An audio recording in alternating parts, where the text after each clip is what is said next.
Bienvenue dans cette nouvelle vidéo. Donc aujourd'hui, je vais faire un market review. Donc ce sera le premier de la semaine. Donc je ferai une analyse complète du weekly aussi détaillée. Et j'analyserai donc Bitcoin, le gold et je finirai par le S&P 500. Donc sur Bitcoin, on va commencer par le weekly.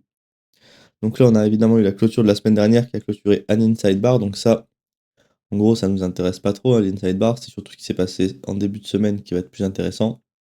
Par contre, ce qu'on peut quand même noter sur la semaine dernière, c'est qu'il y a eu un gros momentum et qu'on a quand même eu une bougie plutôt haussière avec un gros corps haussier qui est en fait venu ravaler la mèche qu'on a eue précédemment. Donc potentiellement pour invalider un pattern de bougie potentiellement baissier de la bougie du 2 mars. Ce qui est intéressant avec la bougie de cette semaine, c'est qu'on a pris la liquidité, si je zoome, vous allez voir, des deux bougies précédentes, qu'on est revenu mitigate notre premier supply weekly, et que pour le moment on est en train de rejeter, donc ça peut être intéressant pour jouer un mouvement baissier. En tout cas, on est dans une zone où on peut chercher des shorts sur le weekly, donc là si on devait avoir un scénario, ça aurait été la mitigation ici, et après l'accomplissement de la structure baissière, parce que je le rappelle que quand la structure est baissière, on s'attend à ce que le lot soit cassé. En plus, on a l'order flow qui est toujours baissier, en fait, jusqu'à la cassure des 97 000, donc pour moi, il y a quand même de fortes chances qu'on vienne chercher ce niveau un jour ou l'autre, avant de potentiellement en repartir. On est toujours dans le plancher d'anciennes demandes weekly et mensuelles, hein, ce ne sont pas des PY, le PY mensuel, il est ici. Si je vous montre rapidement, vous voyez, là c'est juste des anciennes demandes qui sont marquées ici, mais ce ne sont pas des PY, on ne cherche pas des longues dans ces zones. Mais c'est évidemment des zones qui peuvent procurer des réactions, comme ici. C'est là qu'on a posé le premier bottom avec une petite réaction haussière. On va voir par la suite si on repart à la baisse, ou alors si c'est le début du swing pullback pour aller venir jusqu'au PY mensuel. En tout cas, pour l'instant, je vois pas grand chose d'autre à dire sur du weekly, donc on va aller voir sur le daily. Donc sur le daily, on a invalidé ce PY. Ce que je vous disais, c'est que c'était du complexe pullback, donc très peu intéressant à trader. Donc ça ne nous intéresse plus. Je vais mettre de côté ici. On est toujours en train de bloquer dans ce PY en daily, qui est imbriqué en haut, enfin dans le bas et du PY weekly. Donc ça, c'est une zone qui peut être intéressante pour chercher des shorts, évidemment. On aura peut-être un nouveau PY à la fin de journée qui va se tracer comme ceci, suite à la création de ce FVG, mais comme je dis, ça reste du complex pullback, donc ça nous intéresse beaucoup moins à trader que ce PY par exemple. Donc là, pour le coup, c'est tout ce que j'ai à dire. On est toujours baissier. Ce qu'on peut voir, c'est que la liquidité est en train de se créer au sud. On laisse pas mal de l'eau sur toute cette jambe, alors qu'à chaque fois, on vient prendre la liquidité ici, ici. Donc pour moi, il y a quand même de fortes chances qu'on vienne faire un nouveau lot et accomplir la destinée de la structure, ou au moins venir prendre déjà ces zones. On peut faire en plusieurs temps. On n'est pas obligé directement de faire ça. On peut très bien faire une première baisse ici, petite remontada, on peut faire ça. S'il faut, on peut revenir là et après repartir ici. Vous voyez, il y a plusieurs scénarios qui sont possibles. Ça, faudra vraiment étudier en temps et en heure. Mais pour l'instant, en tout cas, on a tous les éléments qui sont alignés pour que la baisse reparte et vienne chercher potentiellement ces lots qui sont les objectifs en fait de la structure daily et weekly. Maintenant, je vais aller voir sur le H4 pour voir s'il y a eu du changement. Donc le H4, en fait, on n'a toujours eu aucun changement. Alors, la structure est toujours baissière, l'order flow est toujours baissier. On a eu notre BOS qui avait été fait ici. On est toujours dans du complexe pullback qui est compris entre le point bas qu'on a à ce niveau-là et le point de choc futur ici. Donc ça nous intéresse pas. C'est des mouvements complexes. Donc les PI dans ce mouvement, ils ont peu de chances de réaction. Le seul PI qui pouvait être intéressant, c'est celui-ci. Donc on est venu le mitigate. C'est celui qui a rejeté au sein du PI daily. Donc là, déjà, c'est plus intéressant. Maintenant, qu'est-ce qu'on peut regarder? Bah, la réaction est belle. On a juste fait une grosse mèche de rejet avec une bougie baissière derrière. Et après, le momentum baissier commence hier avec la grosse journée de news. Donc là, maintenant, on peut s'attendre à venir run de la liquidité au sud, hein. Déjà, on a cette zone ici qui peut être intéressante. Après, on aura ce creux, celui-là, celui-là, celui-là. Et bon, et pour finir, on a toujours notre week low qui est ici. Donc pour moi, il y a tout qui est aligné à la baisse. Si vous voyez des éléments haussiers, n'hésitez pas à me les dire. Mais pour moi, peu importe la time frame, on a uniquement des scénarios baissiers déjà. Et en plus, les réactions dans ces scénarios sont plutôt convaincantes pour en fait avoir une continuation de la baisse. À voir après ce qu'on va faire. On peut très bien déjà faire un petit rebond aujourd'hui si on veut pour rebalancer cette zone et après repartir comme ça. On peut très bien faire une ligne droite ou très bien le faire doucement, mais sur on peut faire quand même en plusieurs étapes. Il peut se passer plusieurs choses, vous voyez. Les scénarios sont clairs parce qu'en fait, on s'attend à ce qu'on vienne ici, mais on ne sait pas comment on va y aller. Il peut se passer plein de choses avant qu'on atteigne ce niveau. On va pas y aller forcément en ligne droite comme ça, vous voyez. Même si c'est au final ce qui avait été fait ici, hein. Là, on peut voir qu'on avait une grosse ligne droite à ce niveau-là. Donc maintenant, il faudra être vigilant pour la suite, mais en tout cas, je vois rien d'haussier, donc il vaut mieux se préparer à des scénarios baissiers actuellement que de chercher des longues aveuglément dans un prix qui au final a une vocation baissière depuis le, le 3 février. Donc ça fait plus d'un mois qu'en fait on cherche uniquement des scénarios de short, même si on a eu un swing pullback ici, là on n'a pas eu de scénario intéressant. Donc même si ici c'est monté, on n'a juste eu rien à faire. Ça reste du complex pullback, donc il n'y a absolument rien à faire dans ce price action ici. En tout cas sur du 4 heures. Peut-être que sur du M15 il y a des setups intéressants, mais sur du 4 heures ça ne nous intéresse pas. Donc voilà, c'est tout ce que j'ai à dire pour l'analyse de Bitcoin. Avant de continuer la vidéo, je vous rappelle que mon algorithme de hedging sur Bitcoin est toujours disponible. Donc cet algorithme, je vous le rappelle, il a pour but d'avoir une stratégie spot sur Bitcoin, donc pour but de capturer au maximum les hausses comme on a eu ici. Et vous voyez que quand le prix baisse, comme par exemple depuis presque maintenant 3-4 mois, l'algorithme n'est quasiment pas exposé au Bitcoin, parce qu'en fait il est sorti du marché, donc ça nous protège des crashs. On parle d'une performance de 470% depuis plus de 3 ans, et là au jour d'aujourd'hui on est à 205% de surperformance par rapport à Bitcoin. Donc vous avez tout en description avec le lien de mon site internet si vous voulez vous aussi analyser en fait le rendement historique si vous aviez par exemple investi 20 000 dollars sur la période. Vous avez ici tout l'historique des transactions si ça vous intéresse. Et vous avez également toutes les informations sur le site pour plus de détails. Ici, on peut voir qu'il y a le processus de déploiement de cet algorithme. Si vous voulez profiter de cet algorithme, c'est très simple. Vous avez juste à sélectionner en fait votre forfait ici. Et après, vous connectez juste votre exchange à notre outil partenaire. Et après, la stratégie elle peut opérer 24 heures sur 24 d'une manière 100% automatisée. Donc vous retrouvez tous nos tarifs juste en dessous. Et vous avez également aussi une vidéo de présentation ici pour avoir plus de détails sur cet algorithme juste en haut du site. Je vais continuer avec le S&P 500. Alors là, je suis en train de voir déjà que le graphique, on a des éléments qui ont bougé parce qu'il y a eu l'ajustement des contrats par rapport au CME. Donc juste, on va remettre tout comme avant. Hop. Donc là, sur le weekly, c'est quand même plutôt clair, c'est en train de se passer de ce que je vous parlais la semaine dernière. C'était que suite au choc baissier qu'on avait eu ici, là, depuis plus d'un mois et demi, hein, depuis le 26 janvier, on s'attendait à la potentielle entrée en swing pullback du S&P 500. Le choc, on avait vu que c'était pas un choc ultra convaincant, sauf que là, on a bien vu que maintenant, on est confirmé qu'on est dans le swing pullback. On a quand même une belle tendance baissière ici depuis presque un mois et demi. Et on se dirige petit à petit vers l'objectif que je vous parle depuis maintenant, je pense, presque un mois, qui est ce lot ici, qui est notre premier objectif majeur de swing pullback. Ce premier lot confirmerait en fait qu'on a fait un swing pullback valide parce qu'on est proche des 30% quand même. Et en plus, ça reste une liquidité majeure qu'on a au sein de cette structure. Maintenant, si on doit avoir d'autres objectifs, si on pense que le swing pullback ne sera pas fini ici, alors je vois pas grand chose en fait avant les premiers FVG ici. Pour moi, c'est ces FVG qui vont être intéressants avec notre ancienne demande qui est ici, pour potentiellement mettre fin au swing pullback si on va plus bas. En fait, pour moi, si on va plus bas qu'ici, on peut très bien mettre fin n'importe où. Et pour moi, ça reste moins probable qu'aujourd'hui, aller dans le FVG ou dans le PY ici, et après repartir à la hausse. Ça peut très bien être aussi juste une pause, par exemple comme sur Bitcoin, pour repartir plus bas, parce qu'on a, comme je vous avais montré, beaucoup de demandes et de FVG qui sont à ces niveaux-là. On a même un gap à ce niveau ici.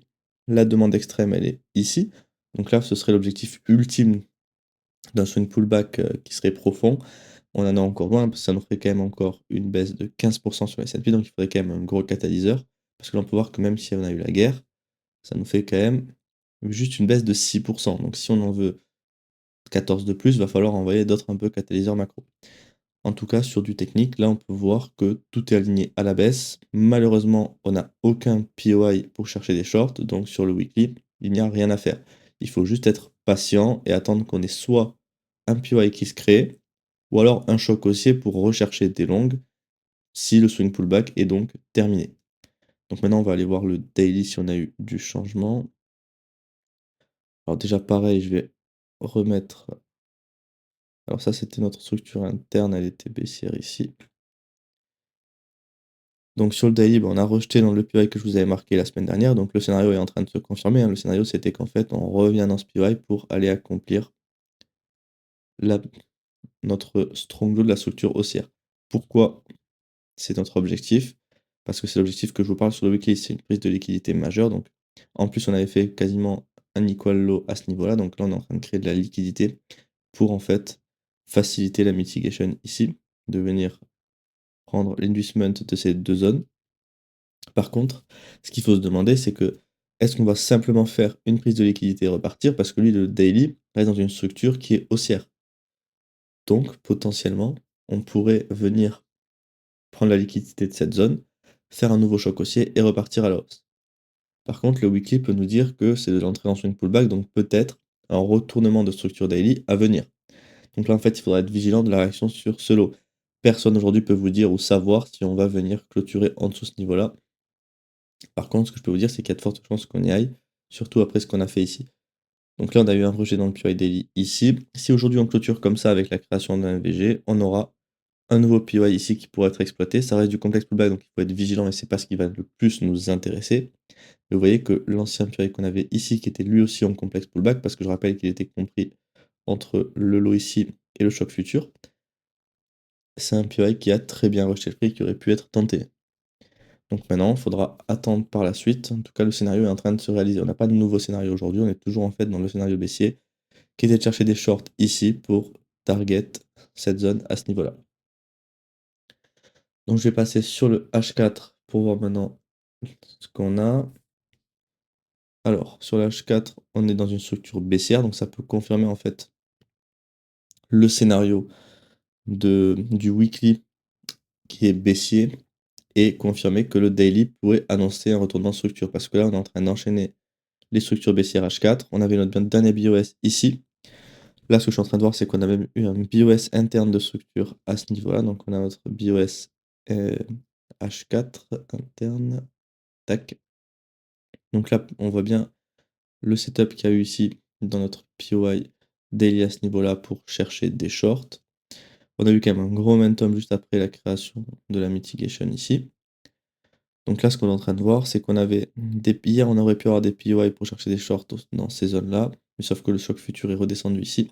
Donc actuellement, sur le H4, on n'a pas de POI. Là, on peut voir qu'on est en train de faire une belle prise de liquidité, donc peut-être qu'en fait, on va venir choquer à la hausse pour faciliter un petit rebond dans ces zones, donc soit dans cette ancienne supply, soit dans celui-ci, pour après potentiellement repartir à la baisse. Pour moi, il y a quand même de fortes probabilités que ce niveau-là soit pris, étant donné le swing pullback qui a été fait dans ici, je vous montre le supply extrême de la structure. On est dans le supply extrême de la structure qui fait le swing pullback. Ensuite, on vient mitigate le PY daily. On fait un rejet. Donc là, on a un ancien supply qui est ici qui pourrait potentiellement rejeter le prix suite au rebond. Et après, on a celui-ci, pardon, qui est au final le mieux pricé, mais il y a peu de chances pour moi qu'on revienne vraiment faire ça et ça. Si on vient à ce niveau-là, ce sera pour aller prendre la liquidité de ce high. Donc là, pour moi, le plus probable, c'est qu'on vienne ici et qu'on reparte, mais le scénario n'est pas jouable, je le rappelle, parce que si on revient ici, le point de choc sera haussier. On sera dans un order flow haussier, donc on cherchera des longues. Par contre, ce qui peut être très bien faisable, c'est attendre qu'on vienne ici, qu'on fasse un choc baissier, par exemple, en H4, et après, on aura des scénarios potentiellement baissiers avec la création de nouveaux POI ou d'autres points intéressants. Également, il faudra surveiller s'il n'y a pas des scénarios M15 baissiers quand on arrivera dans ce POI, qui pourront être précurseurs donc de la baisse qui sera probablement à venir par la suite. Donc voilà, c'est tout ce que j'ai à dire pour l'analyse du S&P 500. Avant de continuer la vidéo, je vous rappelle que le mentorat est toujours disponible. Ça, c'est pour les personnes qui veulent vraiment apprendre et se former pour faire exactement la même chose que moi tous les jours sur les marchés. Donc vous pouvez avoir 3 formules distinctes ici, hein, si vous voulez payer mensuellement, trimestriellement ou annuel. Vous pouvez également faire des paiements en crypto. Vous avez accès donc à 2 formations offertes dans ce mentorat avec des briefs mensuels privés. Je réponds également à toutes vos questions. Vous pouvez faire des appels avec moi. Et donc, ce sera des cours vidéo pédagogiques. Vous aurez également accès au groupe privé, donc en fait via Discord, pour discuter. Je vous mets aussi plein de ressources dedans, donc n'hésitez pas à nous rejoindre si vous voulez vraiment apprendre à maîtriser les marchés. Pour finir la vidéo, on va finir avec l'analyse du gold. Donc pareil, je vais commencer par le weekly et après on fera daily et H4. N'hésitez pas à me dire dans l'espace commentaire si ça vous intéresse que je fasse aussi le M15 sur ces assets pour potentiellement vous donner des scénarios exploitables pour de l'intraday.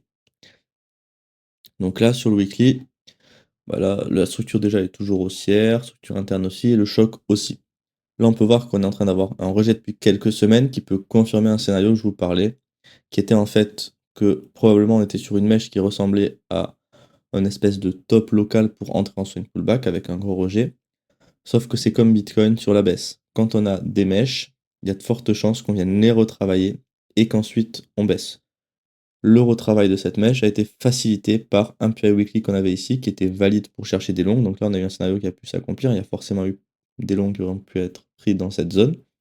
Par contre, ce qu'il faut surveiller, c'est que c'est aussi ce que je vous disais par rapport au PI mensuel qu'on a juste en dessous ici, que vous voyez. Je vais dézoomer pour que vous le voyez ici. Ce que je vous expliquais, c'est que souvent, ce qui va se passer, on va venir faire un rebond dans ce POI, sauf que comme on en a un en dessous qui va être plus intéressant et sur une time frame supérieure, on va avoir juste un rebond, et après on sert d'inducement pour faciliter en fait la mitigation du POI mensuel. On a également une ancienne demande weekly qui est imbriquée dans ce POI, donc ça peut évidemment nous donner un autre point intéressant pour finir le swing pullback. Si je regarde vite fait le mensuel, vous voyez que c'est une zone totalement valide pour du swing pullback, on se rapproche de l'EQ du range, c'est pas le mieux pricé, mais c'est le seul POI qu'on peut exploiter en mensuel. Et sur du weekly, on avait donc un seul POI à exploiter ici. Donc moi, ce qui ne m'étonnerait pas, c'est qu'on vienne faire dans les semaines futures un choc baissier pour faciliter cette mitigation. Et là, il faudra surveiller des scénarios pour potentiellement poser un bottom. Donc en premier lieu, il nous faudra un choc weekly pour confirmer un bottom. Et ensuite, on verra si donc on a d'autres scénarios à exploiter pour en fait essayer d'aller chercher un nouvel ATH aux 5650. On en est encore loin, donc il faut patienter. Ce POI, pour moi, on ne peut plus chercher des longues, hein. Il a été mitigate il y a pratiquement 2 mois maintenant, donc c'est beaucoup moins intéressant de chercher des longues maintenant. Il est toujours valide, donc si vous trouvez un setup et que c'est dans votre plan, vous pouvez évidemment l'utiliser, mais moi ça ne m'intéressera pas. Sur du daily maintenant, on est toujours dans du complexe pullback depuis en fait le 30 janvier, donc c'est pas trop intéressant à trader. On a beaucoup de PI qui sont faits en complexe pullback, comme celui-ci. On a un ici également. Si je vous le trace, on en a un que je vais vous tracer qui sera probablement suite fin de journée qui sera ici. Donc celui-là, il faudra le surveiller en fin de journée si on clôture avec un VG parce que là, ça peut être potentiellement un PI intéressant, même si c'est du complexe pullback. Au vu du price action actuel, on pourrait très bien faire ça et repartir à la baisse. Maintenant, il faudra surveiller ce qui se passe. Ça, je l'ai supprimé parce qu'il n'est toujours pas en fait créé, confirmé. Celui-là, on va l'enlever. Et je vais remettre celui-là qui vraiment fait un rejet. Sur le daily, je vois pas grand chose d'autre. Le daily, en fait, c'est comme ce que je vous explique depuis maintenant. Ça doit bien faire depuis sûrement le 30 janvier. Ça fait presque 2 mois que je vous explique ça sur du daily. C'est que le daily est pas trop intéressant à trader parce qu'on a des éléments haussiers qu'on est revenu faire un swing pullback dans un POI weekly. On est dans une structure haussière, on est revenu dans l'extrême discount de ce range.